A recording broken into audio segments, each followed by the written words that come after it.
Hello माई लाभली बिউটিফুল viewers, আজকে আমি তোমাদের জন্য নিয়ে এসেছি কিছু ফ্লাওয়ার ইয়াররিংস কালেকশনের ডিজাইন। সত্য ইয়াররিংসের কালেকশন থাকার পরও যখন নিজের আউটফিটের সাথে কোনো ইয়াররিংসই ম্যাচ করে না এবং মনের মতো হয় না, তখন কিন্তু তোমরা অনায়াসেই এরকম ফ্লাওয়ার ইয়াররিংস বানিয়ে নিতে পারো।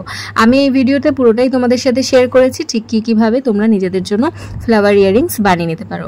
হাই, মাইসেলফ মৌসুমি। তোমরা অনেকেই আমাকে চেনো বা কেউ হয়তো চেনও না। তো আমি আজকে তোমাদেরকে দেখাবো যে আমি যে শাড়িটা বা ব্লাউজটা আজকে পরেছি সেটার সাথে ম্যাচিং কিন্তু আমার কোনো ইয়াররিংস নেই এবং কোনো দুলটাই আমার ঠিক মন মতন হচ্ছিল না। তাই নিজের ইচ্ছে মতন কিছু ফ্লাওয়ার আমার কাছে ছিল, আর বরাবরই আমার ফুল পছন্দ। তাই যখনই যেখানে ফ্লাওয়ার থাকুক না কেন সেটাকে কালেক্ট করার অভ্যেস আমার আছে।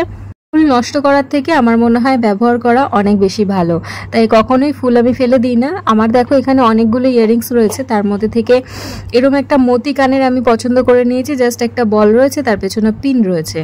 সেই ধরনের কানের দিয়েই কিন্তু এই ফ্লাওয়ার ইয়াররিংসগুলো তোমরা অতি সহজেই বানিয়ে নিতে পারবে। আমার কাছে যেরকম ফুলগুলো রয়েছে আমি সেইগুলোর ওপর দিয়ে একটা আইডিয়া তোমাদের সাথে শেয়ার করলাম।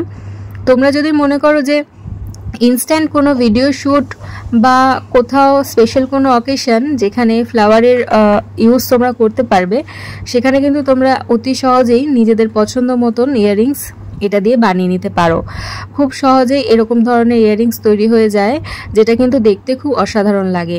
এই ভিডিওতে আমি দুটো ইয়াররিংসের কালেকশন তোমাদের সাথে শেয়ার করেছি। তোমরা অতি অবশ্যই কমেন্ট করে জানিও যে কোনটা তোমাদের বেশি ভালো লেগেছে। আজকের মতো টাটা, ভালো থেকো।